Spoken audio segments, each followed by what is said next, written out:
आप हैं सुपौल भाजपा जिला अध्यक्ष श्री नरेंद्र ऋषिदेव जी। आपके एनडीए गठबंधन के द्वारा दावा किया जा रहा था कि इस बार हमारी गठबंधन 400 पार करेगी, लेकिन 300 सीटें भी नहीं लाई। क्या कहिएगा सर? देखिए, देश के यशस्वी प्रधानमंत्री आदरणीय श्री नरेंद्र मोदी जी के नेतृत्व में जो इस देश का जो विकास हुआ और विश्व स्तर पर जो भारत को जो मान प्रतिष्ठा मिला और हम लोग प्रधानमंत्री जी के नेतृत्व में देश को आगे बढ़ाने का काम किया और इसका ही परिणाम है कि हम लोग का जो लक्ष्य था वह 400 पार का, वह प्राप्त नहीं हुआ।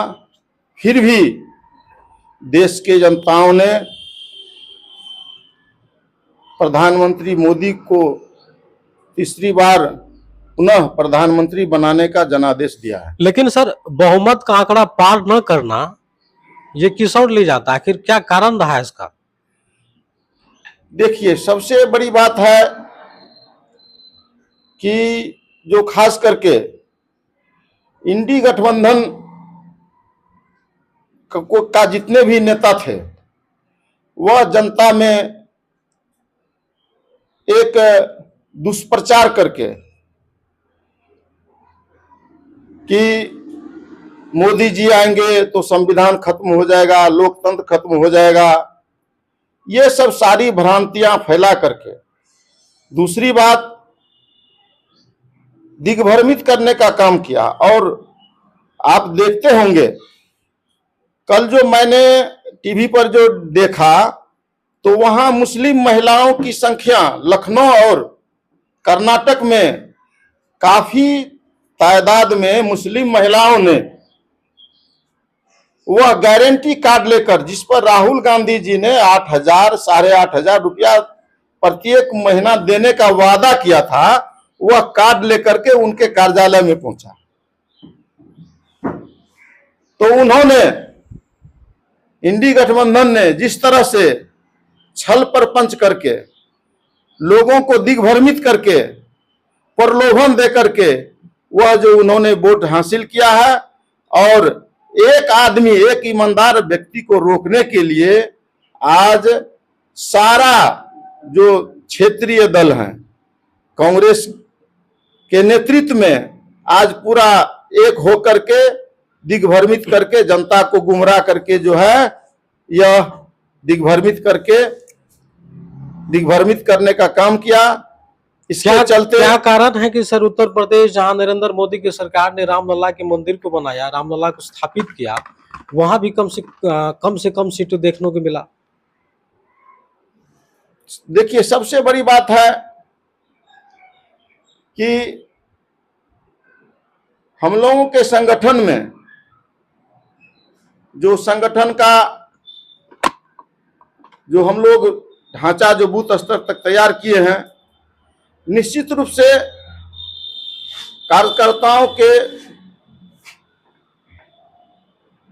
कार्यकर्ताओं ने तो काम किया ही, थोड़ा उत्साह के साथ काम नहीं किया। और उत्साह के साथ हम लोग काम करते तो निश्चित रूप से हम लोग इस बार यूपी में 70 का 70 सीट लेते। कुछ न कुछ हम लोगों की कार्यकर्ता के उत्साह का कमी हुआ है, इसके चलते भी ऐसा हुआ है। विपक्षों का आरोप है कि नरेंद्र मोदी की सरकार ने पिछले 10 वर्षों में देश में धार्मिक उन्माद को बढ़ावा दिया। उनका मानना है और कहना है कि नरेंद्र मोदी की सरकार में हिंदू मुस्लिम मंदिर मस्जिद की गई, जिस कारण से भी लोग काफी प्रभावित हुए और इनका चुनाव में विरोध भी किया। तो सर, लगता है कि फिर पुनः एनडीए की सरकार केंद्र में बनने जा रही है, बनेगी? देखिए, ये तो तय है। देश के जनताओं ने मोदी जी को ही समर्थन दिया है, एनडीए को समर्थन दिया है, और हम लोग जो सरकार बनाने का जो आंकड़ा है उस आंकड़ा को हमने पार कर लिया है। और जनादेश जो है निश्चित रूप से मोदी जी को प्रधानमंत्री बनाने के लिए दिया है। अब रही बात धार्मिक, देखिए भारत जो है एक धार्मिक और धर्मनिरपेक्ष देश है, और यहाँ खास करके हमारी जो सभ्यता संस्कृति है इसको अक्षुण्ण रखने के लिए हमारे देश के यशस्वी प्रधानमंत्री जी ने काम किए हैं। और कोई भी सभ्यता संस्कृति हो वह धार्मिक उन्माद नहीं फैलाता है, वह अपने धर्म की रक्षा के लिए, अपने धर्म के आगे बढ़ाने के लिए खास करके, और जो हिंदुत्व जो है वह आप सभी जानते हैं कि हिंदू धर्म जो है सर्वधर्म का आदर करती है और इनका ध्येय ही है। आप जानते हैं कि हिंदू जो है जितने भी जहां भी हैं वह हम लोग सभी शांति से सभी धर्मों का आदर करते हैं और हम लोग कभी भी धार्मिक उन्माद नहीं फैलाते हैं। विपक्ष का बराबर आरोप लगाना ये क्या है कि कहता है कि बड़ा बेरोजगारी बढ़ गई है, किसी को रोजगार नहीं दे पा रहे हैं, इसको लेकर के क्या कहेंगे आप? देखिए, रोजगार का जहां तक सवाल है तो प्रधानमंत्री मोदी जी ने आप सरकारी नौकरी के अलावे भी आप स्किल डेवलपमेंट के तहत प्रधानमंत्री रोजगार योजना के तहत अभी करोड़ों जो है रोजगार को बेरोजगार युवकों को ऋण दे करके उनके जीवन स्तर को बढ़ाया है। डिजिटल इंडिया से भी जो है युवाओं के रोजगार के प्रति जो है उनका रुख बढ़ा है। हम तो देख रहे हैं कि आज एक कंप्यूटर लेकर के अगर एक काबिल लड़का जो है कंप्यूटर लेकर के किसी न्यायालय के बाहर अगर वह बैठ जाता है तो आज डिजिटल इंडिया के तहत वह जो है प्रत्येक दिन 2 से 3 हजार रुपया कमाता है और निश्चित रूप से बेरोजगारी कम हुआ है। ये तो सिर्फ विपक्ष का कहना है। विपक्ष का ये भी कहना है कि मंदिर मस्जिद करने वालों को जनता नकार चुकी है, अब जो है सिर्फ जो रोजगार पे जो बात करेगी, देश के डेवलप के लिए जो बात करेगी जनता उसको छूनेगी। आपका क्या कहना है? क्या आप नहीं जानते हैं कि मोदी जी के नेतृत्व 10 साल में कितना विकास हुआ है? यही स्थिति था देश का। आज आप कहीं भी आप जा रहे हैं, चाहे रोड की हो या स्वास्थ्य व्यवस्था हो या शिक्षा का हो या इंजीनियरिंग कॉलेज का हो या मेडिकल कॉलेज का या एम्स का हो या एयरपोर्ट का हो, सभी क्षेत्र में जो है कितना प्रगति किया। आज प्रत्येक दिन आज जो है 50 से लेकर के 100 किलोमीटर तक प्रत्येक दिन सड़कें का निर्माण, हाईवे का निर्माण होता है, जो कि विश्व में अभी सर्वाधिक सबसे तेज गति से यहाँ हाईवे का निर्माण हो रहा है। सर ये बताइए कि जनता को जो चाहिए रोजगार, बेरोजगारी, मतलब ये कब दूर हो सकता है? क्या लगता है जिस हिसाब से पहली बार मोदी जी खुद अपने आप पे एक सरकार बनाया, मतलब कहा जाए सरकार में आए, और इस बार जिस तरह से लगता है खुल के मोदी जी काम कर पाएंगे गरीब जनताओं के लिए? निश्चित रूप से काम करे। देखिए, उनका सरकार ही गरीबों के लिए समर्पित है। आप सभी देख रहे हैं अभी गरीबों के लिए कितनी कल्याणकारी योजनाएं चला रहे हैं। मुफ्त में अनाज मिल रहा है, रसोई गैस मिल रहा है, उनके लिए घर की व्यवस्था कर रही है, उनके लिए शौचालय का व्यवस्था हो रही है। इतना ही नहीं, जन्म से लेकर के मृत्यु तक जो है उनकी सारी व्यवस्था जो है अभी मोदी जी के सरकार में हो रहा है। इतना ही नहीं, आज आप देख रहे हैं कि अभी हमारे प्रधानमंत्री जी ने घोषणा किया था कि हम जो है 3 करोड़ 4 करोड़ लखपति दीदी भी बनाएंगे, और आज जो है स्वयं सहायता के माध्यम से आज हमारे गांव की महिलाएं भी लखपति बन रही हैं। और निश्चित रूप से हमारा समाज जो है आज गरीबी रेखा से लगभग 25 करोड़ लोग जो है ऊपर, 25 लाख लोग जो है ऊपर हुआ है बिहार में भी। लोगों का कहना है कि मोदी जी का अयोध्या में जो हार हुई है, तो मोदी जी इस बार इलेक्शन लड़ने से पहले अर्धनिर्मित मंदिर का उद्घाटन किए और ये साबित किए कि राम भगवान को हमने लाया है। लेकिन राम भगवान ने आज सबक सिखा दिया कि हमको तुमने नहीं लाया बल्कि तुमको हम लाया है। यही कारण है कि अयोध्या में हार हुई है। क्या कहना चाहेंगे? देखिए, ईश्वर तो ईश्वर है, उनकी महिमा को कौन आज तक जान सकते हैं? उनकी महिमा अपरंपार है और देश के सभी जनताओं जान रहे हैं कि आज 500 साल से प्रभु श्री राम जी टेंट में रहते थे। आज उनकी सुधि लेने वाला कोई नहीं हुआ। एक अकेला जब प्रधानमंत्री जब बने, और उस आंदोलन में आप सभी जानते हैं कितने संत महात्मा, कितने भाजपा के कार्यकर्ता, कितने आरएसएस के कार्यकर्ता, कितने विश्व हिंदू परिषद के कार्यकर्ता, कितने बजरंग दल के कार्यकर्ताओं अपनी कुर्बानी दी, अपनी बलिदान दिया, तब जाकर के जो आज जो है टेंट से प्रभु श्री राम मंदिर भव्य निर्माण मंदिर हुआ। और जो है धर्म के हिसाब से ही वह प्राण प्रतिष्ठा जो है और निर्मित नहीं, वह समय पर किया गया, और मंदिर का जो है विकास का काम जारी है। और आने वाले समय में जो अयोध्या जो है आज विश्व के सबसे धार्मिक पटल के स्तर पर उनका विकास हो रहा है। और निश्चित रूप से धर्म के प्रति जो आस्था है मोदी जी का वह अटूट है। और आप लगातार देखते होंगे कि हमेशा जब भी कोई धार्मिक अनुष्ठान होता है, चाहे वह दशहरा का हो या दिवाली का हो, पूरे बिना अन्न जल ग्रहण किए वह जो अपने आप को उस पूजा में लीन होकर के हृदय से आराधना करते हैं।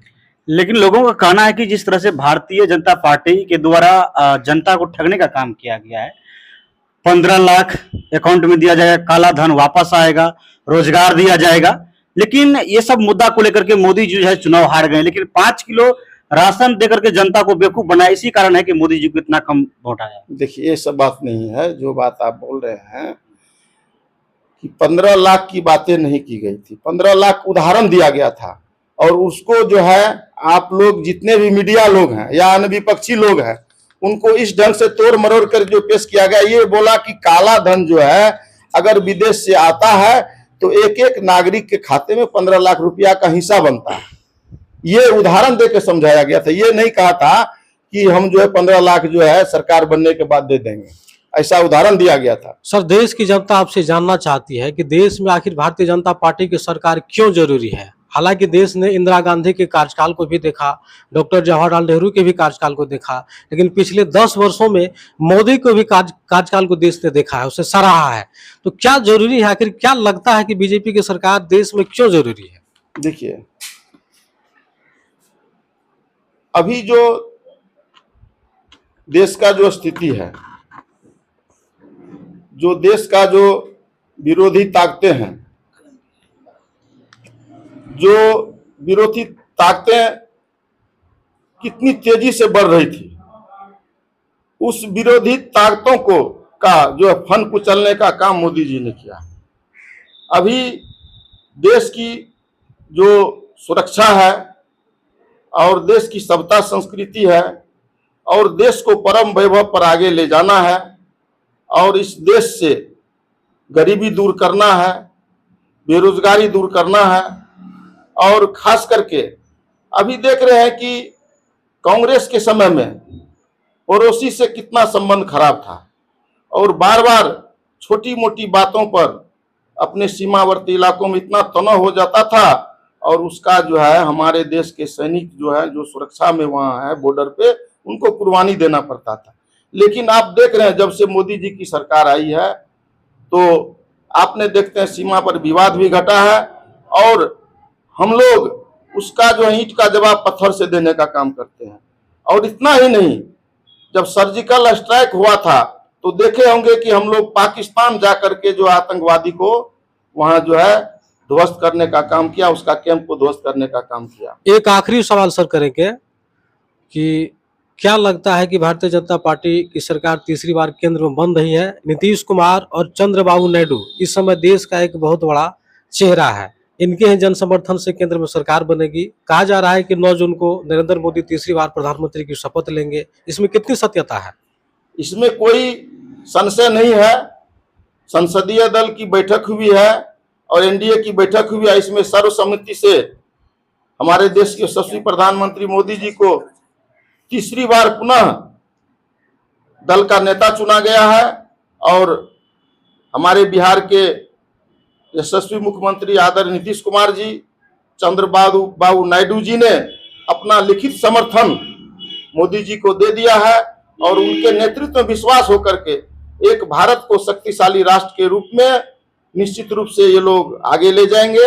और हम लोग का यह कार्यकाल जो है पूर्ण रूप से अच्छा से 5 साल चलेगी, इसमें कोई संशय नहीं है। आप सुपौल बीजेपी के एक बड़े चेहरे हैं और मीडिया के माध्यम से देश दुनिया आपको देख और सुन पा रहा है। लोगों से क्या कुछ अपील करना चाहेंगे, क्या कुछ संदेश देना चाहेंगे सर? देखिए, सबसे पहले मैं सुपौल के सम्मानित मतदाता जनता और एनडीए के सभी साथियों का धन्यवाद ज्ञापन करता हूं और बधाई देता हूं कि यहाँ के सांसद जो एनडीए के सांसद दिलेश्वर बाबू को दूसरा बार मौका दिया और उनके नेतृत्व में सुपौल का जो अधूरा काम है खास करके उनके कार्यकाल में जो रेल का जो विकास हुआ है और उसमें जो कमी है वह निश्चित रूप से आगे बढ़ेगी। और क्षेत्र में काफी समस्या है, इस बार हम लोग सभी मिल करके एक कोऑर्डिनेशन बना करके जो है हम लोग निश्चित रूप से सुपौल के विकास के लिए हम लोग संकल्पित रहेंगे। आगे फिर हम लोगों के लिए आने वाला समय जो है सुपौल के जनता के लिए अच्छा हो, इन्हीं शुभकामनाओं जी के आपका साथ। परिचय सर? जी, मेरा नाम नरेंद्र कुमार ऋषिदेव, जिला अध्यक्ष भारतीय जनता पार्टी सुपौल।